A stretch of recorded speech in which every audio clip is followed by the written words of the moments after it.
Fala pessoal, vamos hoje com dicas de livros. Não serei eu que irei indicar os livros para vocês, mas será Nietzsche. Então falarei sobre quais livros marcaram Nietzsche e quais livros Nietzsche indicaria para todos nós.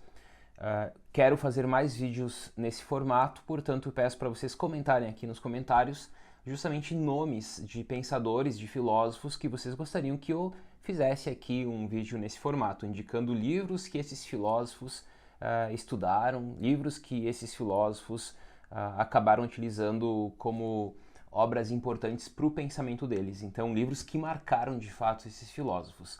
Vou começar hoje com Nietzsche, vou separar aqui e indicar 4 livros para vocês, que são livros que marcaram o Nietzsche. O primeiro livro marcou a primeira fase do Nietzsche e os outros 3 livros marcaram a segunda fase do Nietzsche. Então falaremos sobre isso nesse vídeo. Eu peço também para vocês curtirem esse vídeo.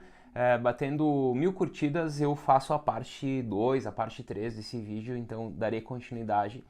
Vamos criar essa meta aqui. Com 1000 curtidas eu volto e faço de um outro pensador quais livros marcaram esse outro pensador, beleza? Então vamos lá. Coloquei aqui então em 2 momentos, separei o vídeo em 2 momentos, porque o primeiro livro que eu vou indicar para vocês, que é Nietzsche que está indicando, na verdade, não eu, é o livro O Mundo como Vontade e Representação do Schopenhauer. É isso mesmo. Então eu vou falar um pouco sobre esse livro e qual a importância desse livro para o Nietzsche. E depois, então, indico mais 3 livros para vocês. Os primeiros passos de seu pensamento sofreram a influência de um filósofo que ele descobriu, que o Nietzsche descobriu, quando ele tinha 21 anos. Nietzsche se depara com Schopenhauer quando ele tinha 21 anos de idade. E quando ele estudava na Universidade de Leipzig. Isso foi no outono de 1865, quando ele passou por um sebo na cidade e ele se deu conta do livro O Mundo como Vontade de Representação, cujo autor, o Schopenhauer, havia morrido 5 anos antes em um apartamento em Frankfurt, 300 quilômetros dali. Então Nietzsche estava lá caminhando perto de um sebo e se depara com um livro. O livro se chama O Mundo como Vontade e Representação, do filósofo Schopenhauer, e ele se depara com aquilo e ele escreve o seguinte. Então vamos ver o que Nietzsche escreveu quando ele se deparou com a obra e quando ele ficou fascinado por aquela obra. Nas palavras do Nietzsche: eu o segurei, que é o livro do Schopenhauer, O Mundo como Vontade e Representação, nas mãos como quem segura algo totalmente desconhecido e o folhei. Não sei explicar que demônio sussurrou-me ao ouvido: leve este livro para casa. Eu o levei, atirei-me em um canto do sofá e, de posse daquele novo tesouro, deixei-me aos poucos conquistar pelo gênio, ao mesmo tempo lúgubre e inspirador, de Schopenhauer. Cada linha revelava renúncia, negação, resignação. Então Nietzsche escrevendo sobre esse contato que ele teve com essa obra, que marcou o pensamento dele e marcou a sua filosofia como um todo, mas especialmente a primeira fase da filosofia dele, quando Nietzsche ainda tinha um olhar pessimista, vamos chamar assim. Eu sei que há um debate em torno desse termo em Schopenhauer, mas vamos simplificando aqui, chamar de pessimista, e Nietzsche tem esse lado pessimista, então, nessa sua primeira fase, no Nietzsche jovem. Numa carta que ele escreveu para a mãe dele, ele disse: sabemos que a vida consiste em sofrimento e que quanto mais nos esforçamos para aproveitá-la, mais ela nos escraviza. Devemos, portanto, abrir mão das vantagens que ela nos oferece e praticar a abstinência, ou seja, negar a vontade de viver. Então, nesse trecho de uma carta para a mãe dele, fica claro a influência do Schopenhauer na forma como ele encarava a vida, na forma como ele encarava os problemas, e ele entendia dessa forma a vida como sofrimento. Então, Schopenhauer aqui muito presente. Quando ele tinha 24 anos, lembrando, ele conheceu a obra com 21 anos. Quando ele tinha 24 anos, ele assumiu a cátedra de filologia na Universidade da Basileia, na Suíça. E aí ele conhece alguns nomes importantes, alguns amigos que ele vai fazendo, que são o Richard e a Cosima Wagner. E os 3 tinham uma admiração muito grande pelo Schopenhauer. Então ele conhece com 21 anos, lê com 21 anos Schopenhauer, O Mundo como Vontade de Representação, e aos 24 anos, quando ele começa a dar aula na universidade, ele tem contato com 2 grandes amigos dele, o Richard e a Cosima Wagner, e os três eles têm uma admiração fervorosa pelo Schopenhauer. Então esse é o primeiro livro que marca o pensamento de Nietzsche, e com certeza Nietzsche, acredito, indicaria esse livro para a gente ler.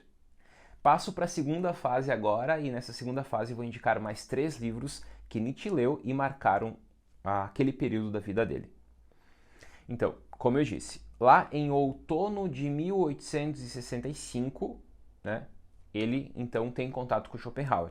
Agora estamos em 1876. Saímos de 65 e vamos para 76. Em 76 ele viajou para a Itália e ele sofreu uma mudança radical na forma como ele encarava a vida. Mas por quê, né? Veremos isso. Sua atitude com relação aos obstáculos tornou-se otimista. Se antes ele tinha um olhar que ele entendia a vida como sofrimento, como ele disse para a mãe dele, sabemos que a vida consiste em sofrimento, agora há uma mudança radical na forma como ele encara a vida. E aqui nós temos, a partir daqui, nós temos a construção de algumas teses importantes dele, como a que está em 1888, no Crepúsculo dos Ídolos, aquilo que não me mata me fortalece. Então, a partir de então, Nietzsche vai começar a pensar em torno da ideia do amor fati. Amar os acontecimentos como eles são. Né? Então, não apenas aceitar, mas amar a vida como ela é. E a vida é sim sofrimento. Se antes, então, ele olhava e considerava a vida sofrimento, e por isso ele falava em renúncia, negação e resignação, como estavam nas linhas do mundo como vontade de representação do Schopenhauer, né? E aí ele falava de praticar a abstinência, de negar a vontade de viver. Agora não, agora é o amor fati, agora devemos amar a vida como ela é, devemos abraçar as tristezas, devemos amar as tristezas, devemos amar tudo aquilo que a vida nos oferece. Então há essa mudança de um primeiro para um segundo momento importante. E isso se dá justamente quando ele faz essa viagem em 76 para a Itália. E nesse momento ele viajou para a Itália por quê? Porque ele havia aceitado o convite de Malvida von Meysenbug, que era uma ricaça de meia-idade e amante das artes, para passar alguns meses com ela e um grupo de amigos em uma vila em Sorrento, na Baía de Nápoles. Então ele aceita esse convite. Ele passa alguns meses com ela e com um grupo de amigos viajando, né? Eles vão para a Baía de Nápoles. Ela chega a dizer o seguinte nesse momento que Nietzsche estava viajando com eles: nunca o vi tão animado. Ele ria alto de pura alegria, comenta ela. E ela se referia aqui à reação de Nietzsche aos primeiros dias na orla de Sorrento. E aí um pouco daquele contexto que ele encontra lá e o porquê dessa mudança, né? E aqui eu quero já inserir os 3 livros que eu quero indicar. Da sala de estar avistava-se a Bahia, a ilha de Ischia e o Vesúvio, e diante da casa havia um pequeno jardim onde floresciam laranjeiras e figueiras. Ciprestes e videiras levavam ao mar. Os hóspedes saíam para nadar e visitar Pompeia, o Vesúvio, Capri e os templos gregos de Pesto. Esse era o contexto, né? E daí ela comenta, né? Nunca ouvi tão animado, ele ria alto de pura alegria. Também, né? Com aquele contexto, como assim, né? Todos ficariam muito alegres em estarem aí.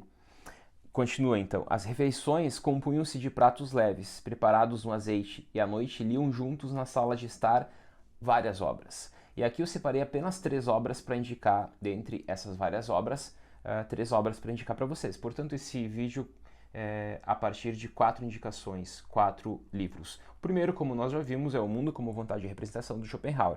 Agora eu passo para os outros 3 livros.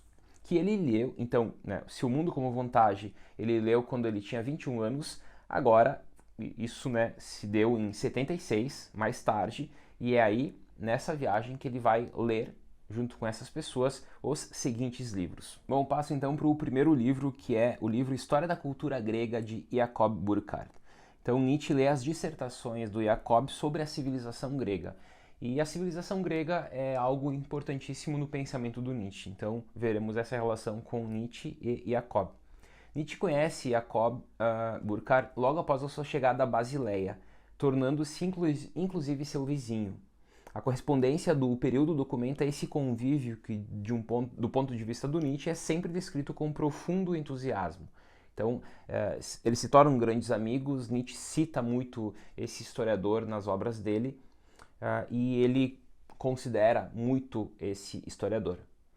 Para Nietzsche e para Burckhardt, a retomada dos valores da cultura grega e o papel do gênio e das individualidades são concebidos como armas contra o que eles consideram a decadência da cultura moderna.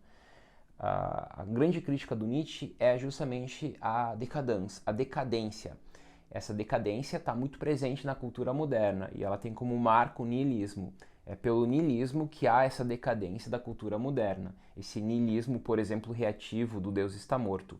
Enfim, então aqui algo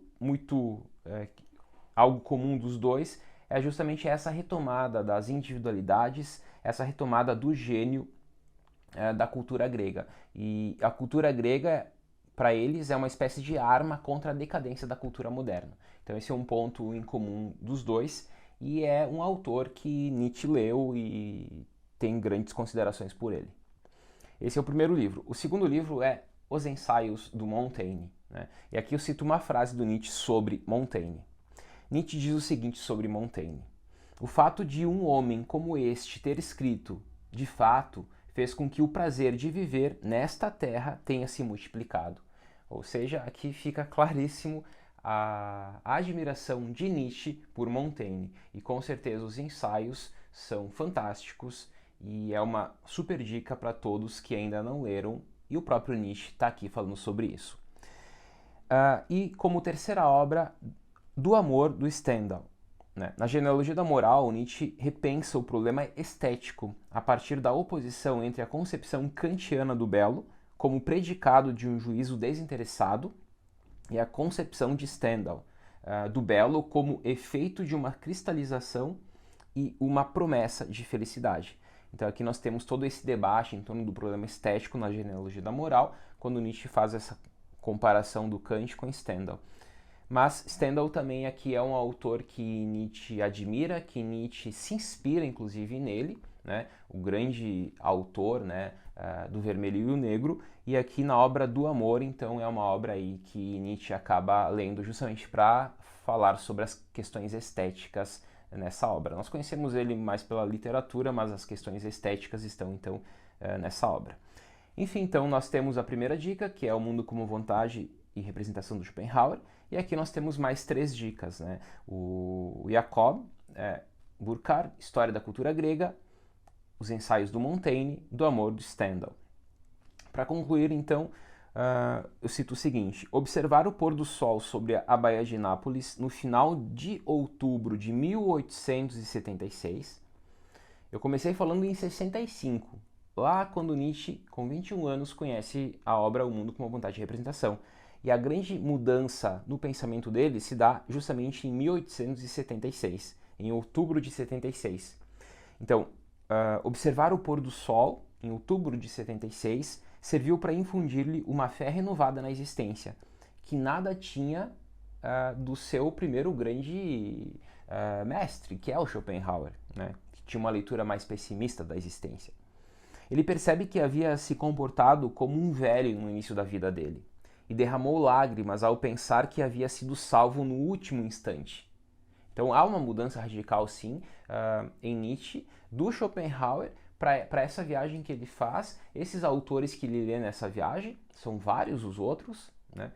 Poderei em outros vídeos falar dos outros também, mas são vários autores que ele lê nessa viagem, e tantos outros que ele cita, como por exemplo lá em Crepúsculo dos Ídolos, o capítulo 9, ele cita muitos autores. Boa parte ele cita para criticar, mas tem outros que ele cita elogiando, que eu não estou citando aqui, mas são vários.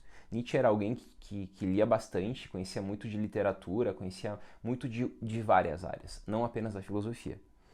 Nietzsche deixa a universidade em 1879, pedindo demissão aos 35 anos, passando a viver entre a Suíça, a Riviera Francesa e a Itália. Agora, Nietzsche pensa que, para se alcançar a satisfação, não era necessário evitar o sofrimento, e sim reconhecer nele uma etapa natural e inevitável no processo de conquistar algum bem.